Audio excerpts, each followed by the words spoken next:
Welcome to the deep dive. We've got quite a stack of source material in front of us today. It covers a lot of ground, some really controversial domestic policies, the surprising chemistry behind global supply chains, and even some hyper-local politics that could decide who controls the U.S. House. So our mission, as always, is to cut through the noise, pull out the essential knowledge, and get you quickly up to speed on these high-impact themes. They might seem separate, but if you look closely, well, they're all really about one thing: control. Control, yeah. Control over borders, who gets in, control over resources vital for industry. Exactly. And control over information, science even, and ultimately control of our political institutions. It's quite a web. It is. We're going to give you a kind of crash course on why Australia is suddenly so critical for, say, your iPhone. We'll look at some, frankly, insidious tactics being used against public health science, right, in state capitals. Things you might not even be aware are happening. Right. And why a local district attorney race in one specific county in suburban Pennsylvania, why that might be the absolute clearest early signal for the 2026 midterms. Okay, let's unpack this. Let's start with that big shift in U.S. immigration policy, specifically refugees.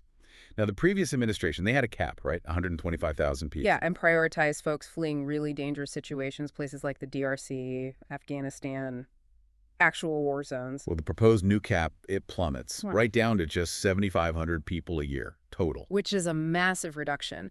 But the really striking part is who gets those few slots. It's incredibly specific. How specific? 7,000 of the 7,500 spots are reserved just for Afrikaners. So white South Africans who speak African. Which our notes describe as, what was it, 18th century kindergarten Dutch? Something like that. Not exactly a global language. And the justification given is that they're refugees fleeing a black majority country. Okay, so that's 7,000 slots. What about the other 500? Those are set aside for white English-speaking Christians from other countries.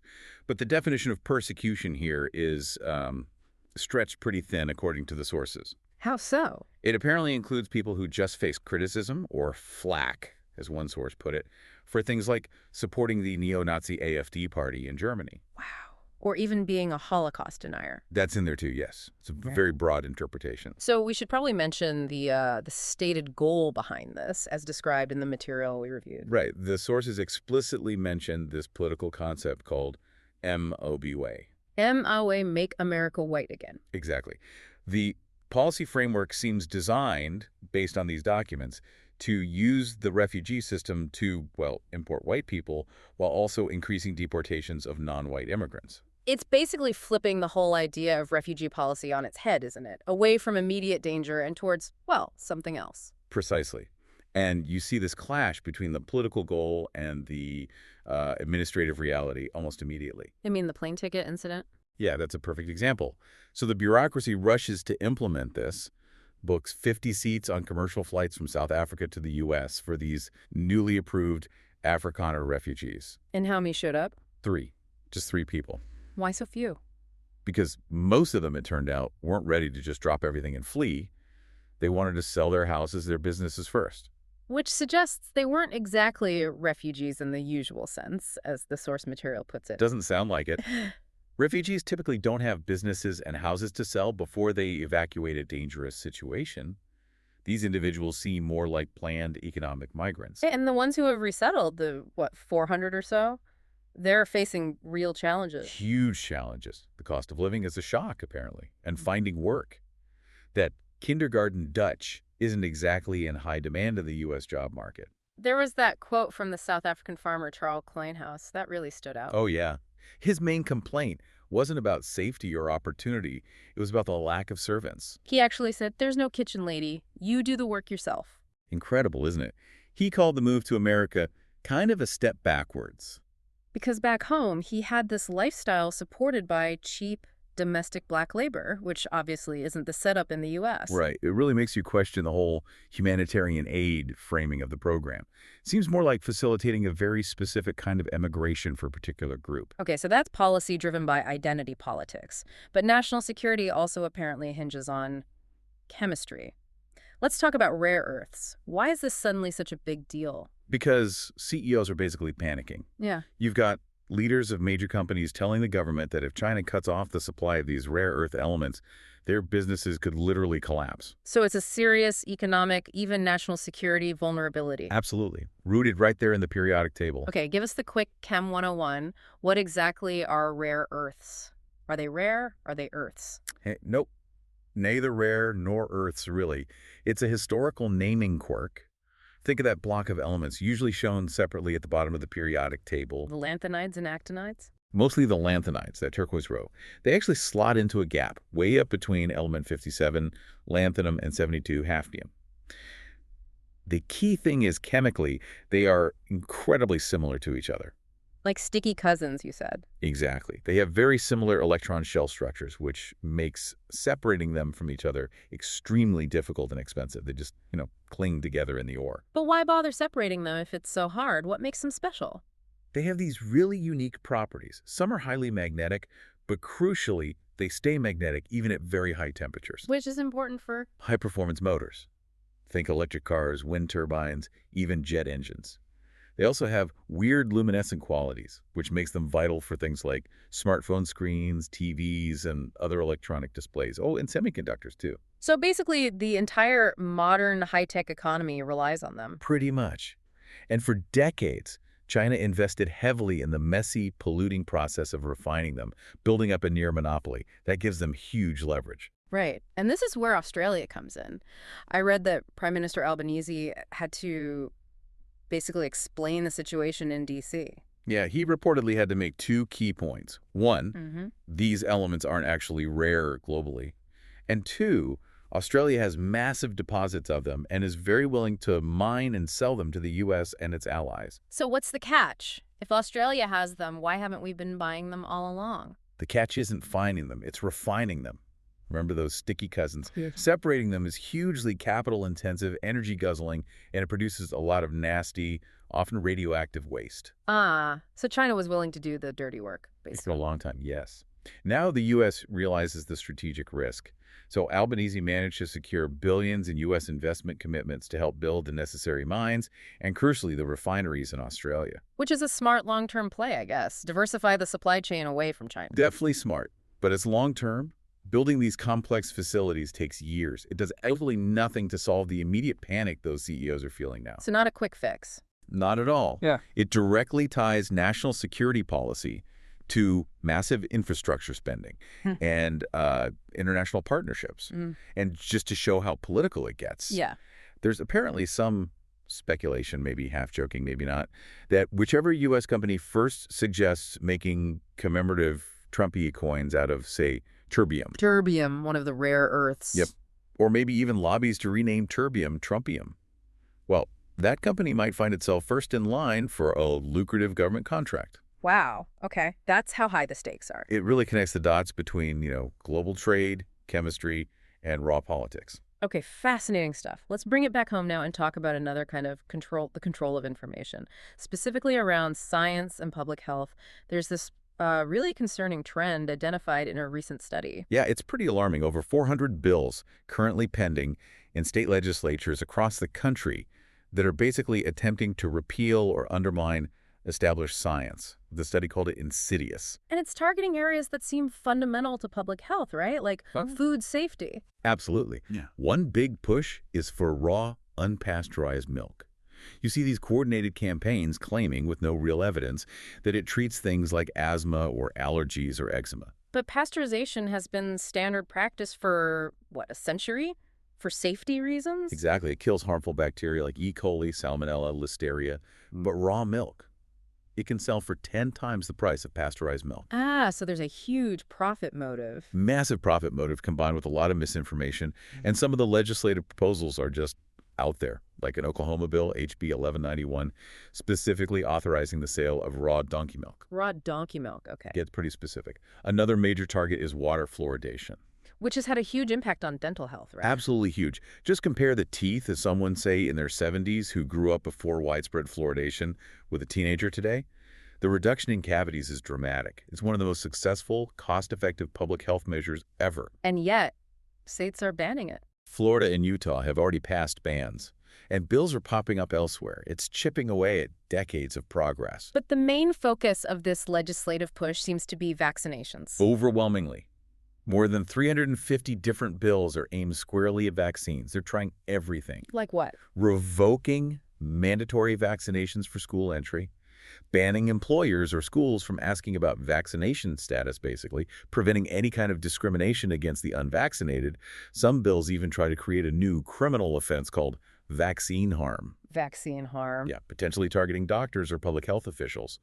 And some proposals would require blood banks to test donations for evidence of vaccination, treating vaccines like contaminants.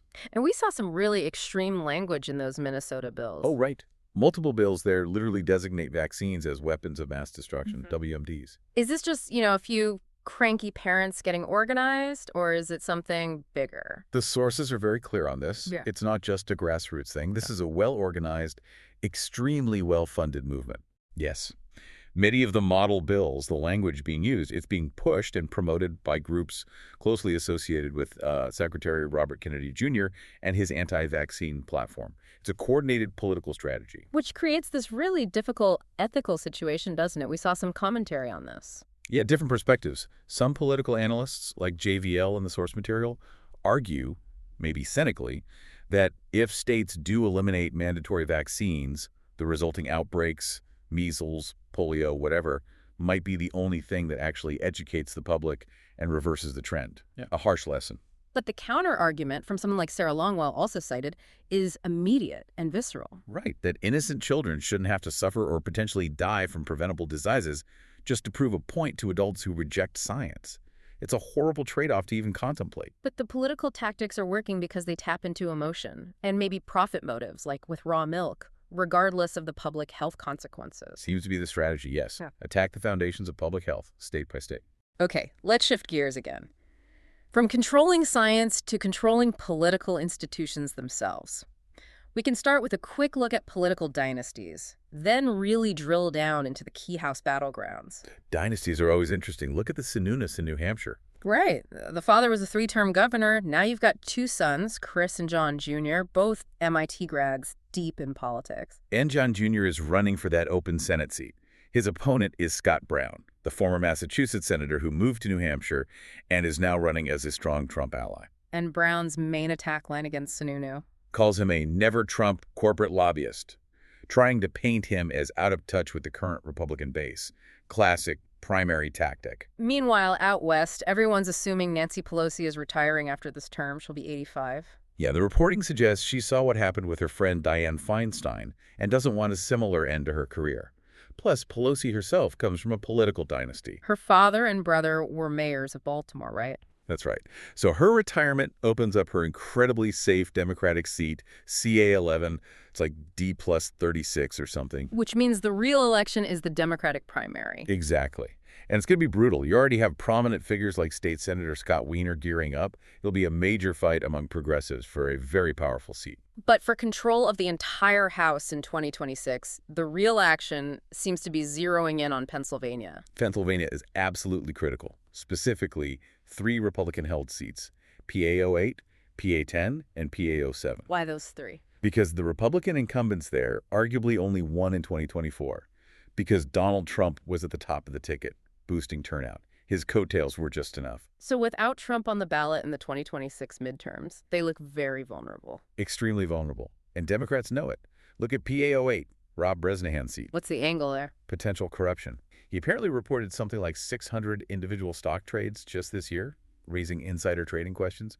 The Democrat, Scranton Mayor Paige Cognetti, is running hard on that. Her slogan is, "Page against the machine," right? Tapping into that anti-establishment feel. Exactly. Then you have PA-07, Ryan McKenzie's seat. That's being called a true toss-up. And there's a crowded Democratic primary there, too. 5 candidates already filed. And they're getting support from all different corners of the party nationally. You got unions backing Bob Brooks, while the Congressional Hispanic Caucus and Emily's List are behind Carol Obando-Durstein. Shows how much national focus is on flipping that seat. But the one district that analysts seem to be watching most closely, almost as a national barometer, is PA-01, Brian Fitzpatrick's seat in Bucks County. That's the one. Fitzpatrick is a moderate Republican, often seen as an endangered species. The likely Democratic challenger in 2026 is Bob Harvey, who's currently the chair of the Bucks County Commission. So a local heavyweight battle. Why is Bucks County so important nationally? Because of the demographics, Bucks County makes up about 90% of that district, and politically it is perfectly balanced. You've got about 202,000 registered Republicans, 192,000 Democrats. Pretty close. Very close. But the key group is the 85,000 registered independents. They decide elections there. And Bucks County is seen as representing, what, suburban America? It's considered the microcosm of suburban America right now, especially those swingy, educated suburbs that shift between parties. How Bucks County votes often predicts national trends. Okay, so why are we talking about the 2026 race now? What's the immediate signal? The signal comes next year in the 2025 municipal elections, specifically the races for district attorney and sheriff in Bucks County. Those are normally low-key local races, right? Usually, yes.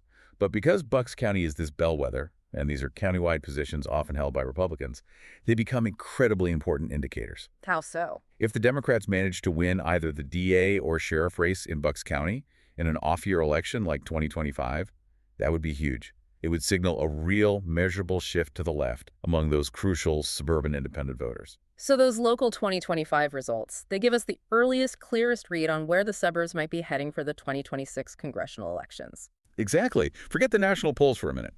Watch the Bucks County DA race in 2025. That result will likely set the entire media narrative for the battle for the House in 2026. It's the canary in the coal mine. So what does this all mean? Well, it means the challenges are coming from all directions, don't they? Yeah. We're dealing with global trade fights that boil down to, like, high school chemistry. Right, the rare earths. We're seeing these really organized attacks on basic science, things we thought were settled, happening at the state level. Raw milk, the anti-vax bills. And the actual control of Congress, the future of national policy, might hinge on who wins a local sheriff's race in one suburban county next year. It shows how interconnected everything is. Global supply chains, public health, local politics, national power. It's all a struggle for control. It really is. Okay, for a final provocative thought today, let's step outside the U.S. for a moment and look at how other established democracies handle potential wrongdoing by their leaders. It provides some interesting context. Take France. Former President Nicolas Sarkozy was recently convicted of criminal conspiracy. He's actually started serving his prison sentence. And he's not the first, is he? Not even close. He's the sixth French leader to be imprisoned just since 2011. Jacques Chirac, another former president, was convicted back then too. Sixth leader imprisoned in relatively recent history. That seems significant. And it's not just France. Convicting and actually jailing former heads of state or government for crimes committed in office, it's actually pretty common in dozens of countries with what most would consider mature, functioning legal systems. Like where? Oh, places like Austria, Germany, Argentina, South Korea, Israel, Italy. The list goes on. If the evidence is there and the legal system works, former leaders face prosecution. So Sarkozy is in jail now? Yep. Apparently in the VIP section of La Santé prison in Paris, reports say he's only allowed 3 books at a time. Any idea what he's reading? One of them, rather fittingly perhaps, is The Count of Monte Cristo. Huh. So it just raises this question for you, the listener, to think about. What does it signify when this global standard exists, this expectation in many democracies that no one, not even a former president or prime minister, is truly above the law? What does the consistent application of the rule of law, even to the very top, tell us about the health or the maturity of a country's legal and political system? Exactly. Something to mull over.